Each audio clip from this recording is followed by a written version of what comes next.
आई के संसार भाग 9 अंतिम. मृत्यूपूर्वीची कबुली. दिलीप देशमुखने आत्महत्येचा प्रयत्न केल्याची बातमी ऐकताच रोहन, सायली आणि विक्रम तातडीने हॉस्पिटलमध्ये पोहोचले. दिलीप आयसीयूमध्ये होता. डॉक्टर बाहेर आले. त्यांची प्रकृती स्थिर आहे, पण ते अजूनही धोक्याबाहेर नाहीत. रोहनने विचारलं, डॉक्टर, आम्ही त्यांना भेटू शकतो का? फक्त 2 मिनिटांसाठी. रोहन आणि निरीक्षक आत गेले. दिलीपने हळूहळू डोळे उघडले. रोहनला पाहताच त्याच्या डोळ्यात अपराधीपणा दाटून आला. तो थरथरत्या आवाजात म्हणाला, रोहन, माझ्याकडून खूप मोठी चूक झाली. रोहन शांतपणे म्हणाला, मग सत्य सांग. दिलीपने खोल श्वास घेतला. 10 वर्षांपूर्वी मी अकाउंट विभागात काही व्यवहार लपवले होते. त्यावेळी मला पैशांची गरज होती, पण मी एकटा नव्हतो. निरीक्षक पुढे झुकले. मग कोण होतं तुझ्यासोबत? दिलीपच्या डोळ्यात भीती स्पष्ट दिसत होती. तो. इतक्यात त्याला जोराचा खोकला आला. डॉक्टरांनी सर्वांना बाहेर जाण्यास सांगितलं. अर्ध्या तासानंतर डॉक्टर बाहेर आले. आता त्यांची प्रकृती थोडी सुधारली आहे. निरीक्षक पुन्हा आत गेले. यावेळी दिलीपने उशी घालून एक लहानशी चावी काढली. त्याने ती रोहनच्या हातात ठेवली. ही कशाची चावी आहे? माझ्या जुन्या लॉकरची. त्यात सगळे पुरावे आहेत. आणि तो थांबला. त्या माणसाचं नावही. रोहनने चावी घट्ट पकडली. मी वचन देतो, सत्य बाहेर आणेन.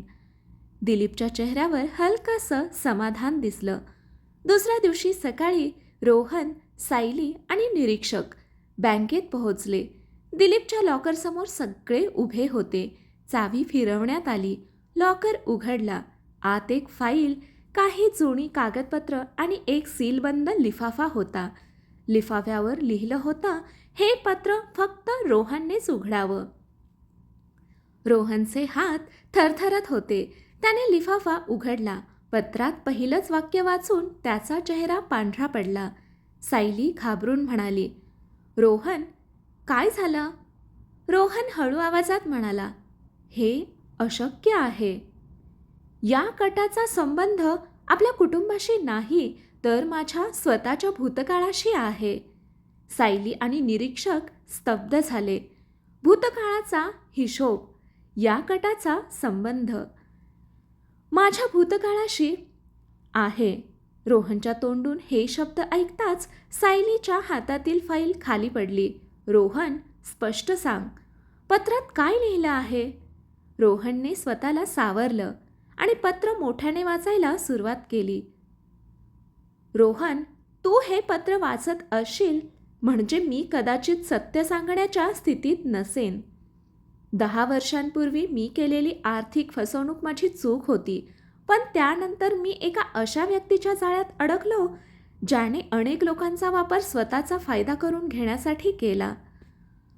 तो प्रत्येकाला पैशांचं आमिष दाखवायचा, मग त्यांच्या चुका रेकॉर्ड करून त्यांनाच ब्लॅकमेल करायचा. तुझ्या वडिलांचा व्यवसाय उद्ध्वस्त करण्याचं कारण फक्त सूड नव्हतं. त्यांच्या नावावर असलेली जुनी जागा आणि दुकानाची मालमत्ता बळकावण्याचा मोठा डाव होता. शेखर, मी आणि इतर काही लोक फक्त त्याच्या हातातील प्यादे होतो. त्याचं खरं नाव. रोहन थांबला. पत्राचं शेवटचं पान फाटलेलं होतं. नाव असलेला भाग गायब होता. सायलीने आश्चर्याने विचारलं, हे पान कोणीतरी मुद्दाम काढलं आहे? निरीक्षकांनी पत्र तपासलं. हो, आणि हे अलीकडेच फाडण्यात आलं आहे. म्हणजे लॉकरमध्ये हे कोणीतरी आधी पोहोचलं होतं? रोहनने लॉकर पुन्हा तपासला. एका कोपऱ्यात एक छोटासा फोटो पडला होता. तो जुनाट आणि अर्धवट फाटलेला होता. फोटोमध्ये 4 जण उभे होते. माधवराव, विक्रम, दिलीप आणि चौथा माणूस. त्याचा अर्धा चेहरा फाटलेला होता. फक्त त्याच्या हातातली एक खास अंगठी दिसत होती. ती अंगठी स्पष्ट दिसत होती. रोहन फोटो घेऊन घरी आला. माधवराव फोटो पाहताच त्यांच्या चेहऱ्याचा रंग उडाला. ही अंगठी? रोहनने विचारलं. बाबा, तुम्ही ओळखलात? माधवराव काही क्षण गप्प राहिले. मग म्हणाले, हो, ही अंगठी आमच्या जुन्या व्यावसायिक मित्राची आहे. त्याचं नाव. तेवढ्यात विक्रमने त्यांना थांबवलं. माधव, खात्री झाल्याशिवाय नाव घेऊ नकोस. रोहनचा संयम सुटत होता. काका, आता अजून किती दिवस? विक्रम गंभीरपणे म्हणाले. कारण जर आपला संशय खरा ठरला तर हा माणूस फक्त आपल्या व्यवसायाचा शत्रू नाही, तो आपल्या कुटुंबाच्या अनेक वर्षांच्या दुःखामागचा सूत्रधार आहे. त्याच रात्री घराबाहेर कोणीतरी एक लिफाफा ठेवून निघून गेलं. रोहनने तो उघडला. आत फक्त एक फोटो होता. त्या फोटोमध्ये लहानपणीचा रोहन एका अनोळखी माणसाच्या खांद्यावर बसलेला हसत होता. फोटोच्या मागे लिहिलं होतं, ज्याला तू आयुष्यभर काका म्हणालास तोच तुझ्या आयुष्याचा सर्वात मोठा शत्रू आहे. रोहनच्या हातातून फोटो खाली पडला. विश्वासाचा भंग. रोहनच्या हातातून फोटो खाली पडला. सायलीने तो उचलला. फोटोच्या मागे लिहिलेलं वाचून तिच्याही अंगावर काटा आला. ज्याला तू आयुष्यभर काका म्हणालास तोच तुझ्या आयुष्याचा सर्वात मोठा शत्रू आहे. काही क्षण घरात पूर्ण शांतता पसरली. रोहनच्या डोळ्यांसमोर लहानपणीच्या आठवणी तरळू लागल्या. घरात वारंवार येणारे काका, खांद्यावर बसवून फिरवणारे, वाढदिवसाला भेटवस्तू आणणारे, तेच माणूस शत्रू असू शकतो? त्याचा विश्वास बसत नव्हता. दुसऱ्या दिवशी सकाळी रोहनने तो फोटो पोलीस निरीक्षकांना दाखवला. निरीक्षकांनी फोटो फॉरेन्सिक तपासणीसाठी पाठवला. हा फोटो किती जुना आहे, कुठे काढला गेला आणि तो पाठवणारा कोण असू शकतो हे आम्ही शोधू. रोहनने विचारलं. सर, हा फोटो खरा असेल तर? मग तपास पूर्णपणे नव्या दिशेने जाईल.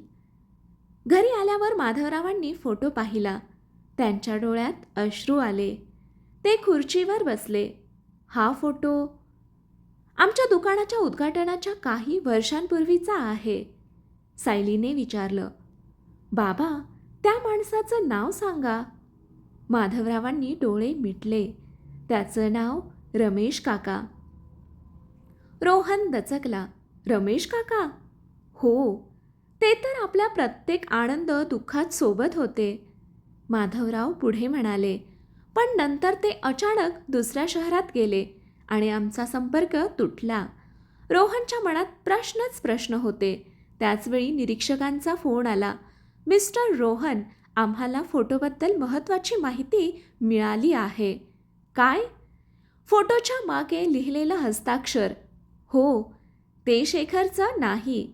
रोहन दचकला. मग कोणाचं? ते अजून समोर आलेलं नाही. सायंकाळी रोहन एकटाच जुन्या दुकानाजवळ गेला. आगीत जळालेल्या भिंतीकडे पाहत तो विचारात उभा होता. तेवढ्यात मागून एक वृद्ध आवाज आला. रोहन. तो मागे वळला. समोर एक 70 वर्षाचे गृहस्थ उभे होते. त्यांनी विचारलं, तू मला ओळखलं नाहीस? रोहनने नकारार्थी मान हलवली. हसले. मी रमेश. रोहनच्या पायाखालची जमीन सरकली. ज्याला तो वर्षानुवर्षे शोधत होता तो माणूस आज स्वतःहून त्याच्यासमोर उभा होता. रमेश हळूहळू आवाजात म्हणाले. माझ्याकडे तुझ्या प्रत्येक प्रश्नाचं उत्तर आहे, पण ते ऐकण्याची हिंमत तुझ्यात आहे का? रोहन निशब्द उभा राहिला. विस्मृतीत गेलेलं सत्य. रोहन काही क्षण रमेश काकांकडे पाहतच राहिला. त्याच्या मनात राग, संभ्रम, भीती आणि उत्सुकता, सगळ्याच भावना एकत्र दाटून आल्या होत्या. शांतपणे तो म्हणाला. काका, इतकी वर्ष तुम्ही कुठे होतात? रमेश काकांनी दीर्घ श्वास घेतला. तुझ्यापासून दूर, पण तुझ्यावर लक्ष ठेवून. रोहनच्या भुवया उंचावल्या. माझ्यावर? हो. रोहनने त्यांना जवळच्या एका शांत कॅफेमध्ये नेलं. सायली आणि पोलीस निरीक्षकांनीही त्याने फोन करून तिथे बोलावलं. थोड्याच वेळात सगळे तिथे जमले. रमेश काका काही क्षण गप्प बसले, मग बोलायला सुरुवात केली. माधव, विक्रम आणि मी, आम्ही तिघेही एकत्र व्यवसाय सुरू करणार होतो. माधवराव आश्चर्याने म्हणाले, पण तू तर मध्येच निघून गेलास. रमेश काका हसले. मी स्वतःहून गेलो नव्हतो, मला जावं लागलं. का? सायलीने विचारलं. रमेश काकांनी टेबलावर एक जुना फोटो ठेवला. त्या काळात आमच्या व्यवसायावर एका बिल्डरची नजर होती. दुकान आणि त्याच्या मागची जागा त्याला हवी होती, पण माधवने ती विकायला नकार दिला. रोहन लक्षपूर्वक ऐकत होता. मग मग त्या बिल्डरने आम्हा तिघांमध्ये फूट पाडायचा डाव रचला. विक्रम आणि माधवराव एकमेकांकडे पाहू लागले. रमेश काका पुढे म्हणाले, दिलीपला पैशांचं आमिष दाखवलं, अकाउंटंटला धमकावलं, शेखरसारख्या लोकांचा वापर केला आणि आपण सगळे एकमेकांवर संशय घेत बसलो. माधवरावांच्या डोळ्यात अश्रू आले. म्हणजे हो, आपण कधीच एकमेकांचे शत्रू नव्हतो. रोहनने विचारलं, त्या बिल्डरचं नाव काय? रमेश काका काही क्षण शांत राहिले, मग म्हणाले, त्याचं नाव. इतक्यात त्यांच्या मोबाईलवर एक मेसेज आला. मेसेज वाचताच त्यांचा चेहरा फिकट पडला. काय झालं? सायलीने विचारलं. रमेश काका थरथरत्या आवाजात म्हणाले, त्यांना कळलं आहे.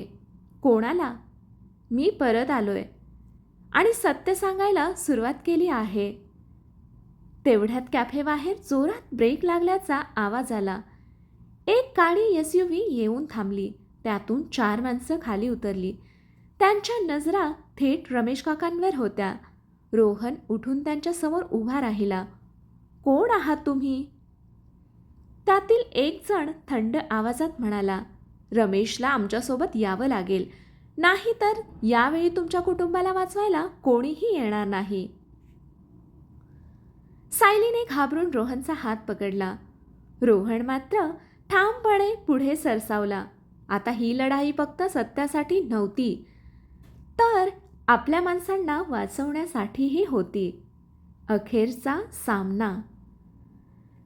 कॅफेबाहेर वातावरण तणावपूर्ण झालं होतं. 4 अनोळखी माणसं रमेश काकांकडे पुढे सरकत होती. रोहन त्यांच्यासमोर खंबीरपणे उभा राहिला. रमेश काका कुठेही जाणार नाहीत. त्यातील एक माणूस हसला. तुला माहिती नाही तू कोणाशी पंगा घेतो आहेस? रोहन ठाम आवाजात म्हणाला, मला ते जाणून घ्यायचंही नाही, पण माझ्या कुटुंबाकडे वाकड्या नजरेने पाहिलं तर गप्प बसणार नाही. इतक्यात दुरून पोलिसांच्या सायरनचा आवाज आला. रमेश काकांनी आधीच त्यांच्या एका जुन्या मित्रामार्फत पोलिसांना खबर दिली होती. सायरन ऐकताच ते 4ही जण गाडीत बसून पळून गेले. निरीक्षकांनी त्यांचा पाठलाग सुरू केला. रमेश काकांनी सुटकेचा निश्वास सोडला. आज थोडक्यात वाचलो. रोहन म्हणाला, आता काहीही लपवू नका, सगळं सत्य सांगा. रमेश काका गंभीर झाले. आता लपवण्यासारखं काही उरलेलं नाही. ते सगळे पोलीस ठाण्यात गेले. रमेश काकांनी अधिकृत जबाब द्यायला सुरुवात केली. ज्याचा आपण इतके दिवस शोध घेत होतो तो एक प्रभावशाली बिल्डर आहे. त्याने वर्षानुवर्षे लोकांना पैशाचं आमिष दाखवून, धमक्या देऊन आणि एकमेकांविरुद्ध उभं राहून अनेक जमिनी बळकावल्या. माधवच्या दुकानामागची जागा त्याच्यासाठी सोन्याची खाण होती. निरीक्षकांनी विचारलं, तुमच्याकडे पुरावे आहेत का? रमेश काकांनी एक पेनड्राईव्ह टेबलावर ठेवला. यात त्याच्या व्यवहारांचे रेकॉर्ड, काही ऑडिओ रेकॉर्डिंग आणि कागदपत्र आहेत. 2 दिवसांनी पोलिसांनी त्या बिल्डरच्या कार्यालयावर आणि घरावर छापे टाकले. अनेक महत्त्वाची कागदपत्र जप्त झाली. शेखर, दिलीप आणि इतर काही लोकांना धमकावल्याचे पुरावेही मिळाले. संपूर्ण कट उघड झाला. काही आठवड्यानंतर न्यायालयाने मुख्य आरोपीला न्यायालयीन कोठडीत पाठवलं. शेखरनेही न्यायालयात आपली चूक मान्य केली आणि तो स्वतः फसवला गेल्याचं कबूल केलं. काही महिन्यांनी रोहनचं दुकान पुन्हा नव्याने उभं राहिलं. यावेळी दुकानाच्या उद्घाटनासाठी दोन्ही कुटुंब, विक्रम, रमेश काका आणि सगळे जवळचे मित्र उपस्थित होते. फीत कापण्याचा मान मात्र रोहनने सायलीला दिला. सायलीच्या डोळ्यात आनंदाश्रू होते. हे दुकान आपल्या विश्वासाचं प्रतीक आहे, रोहन हसत म्हणाला.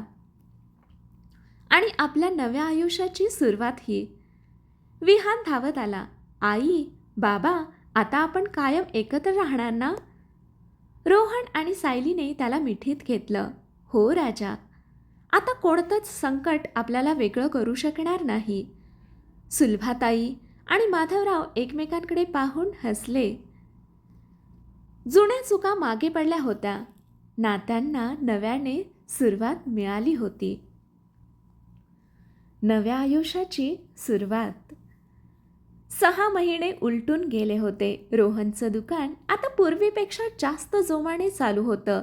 ग्राहकांचा विश्वास पुन्हा मिळाला होता.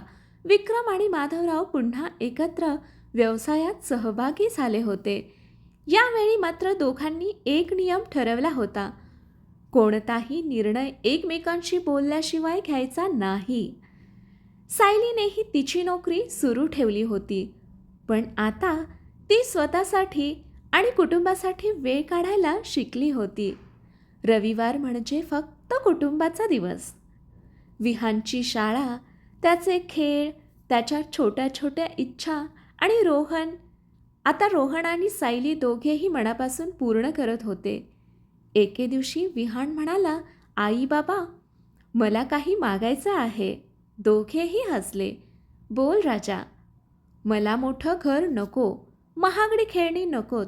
तुम्ही दोघं माझ्यासोबत रोज जेवायला बसलात तरी मला खूप आनंद होतो. हे ऐकून सायलीच्या डोळ्यात पाणी आलं. रोहनने विहानला मिठी मारली. आता हे कधीच बदलणार नाही. सुलभाताई हसत म्हणाल्या, मुलांना पैशापेक्षा आईवडिलांचा वेळ जास्त हवा असतो. माधवरावांनीही होकारार्थी मान हलवली. त्या दिवशी सगळे एकत्र जेवायला बसले. जेवताना रोहन म्हणाला, आपण खूप काही गमावलं, पण त्या बदल्यात एक गोष्ट मिळाली. विक्रम हसून म्हणाले, कोणती? नात्यांवरचा विश्वास. सगळ्यांच्या चेहऱ्यावर समाधानाचं हसू उमटलं. सायलीने रोहनचा हात हातात घेतला. प्रत्येक वादानंतर नातं संपत नाही. जर प्रेम, विश्वास आणि संवाद जिवंत असेल तर कोणतंही नातं पुन्हा उभं राहू शकतं. बाहेर हलका पाऊस सुरू झाला होता. घराच्या अंगणात विहान आनंदाने पावसात भिजत होता. रोहन आणि सायली त्याच्याकडे पाहून हसत होते. त्यांच्या आयुष्यातील वादळ अखेर शांत झालं होतं. ही कथा इथे संपते. कथा कशी वाटली हे जरूर सांगा. कथा आवडली असेल कथेला लाईक करा, शेअर करा आणि अशाच नवनवीन कथा वाचण्यासाठी आणि ऐकण्यासाठी आपल्या चॅनेलला सबस्क्राईब करा. कथा वाचल्याबद्दल आणि ऐकल्याबद्दल धन्यवाद.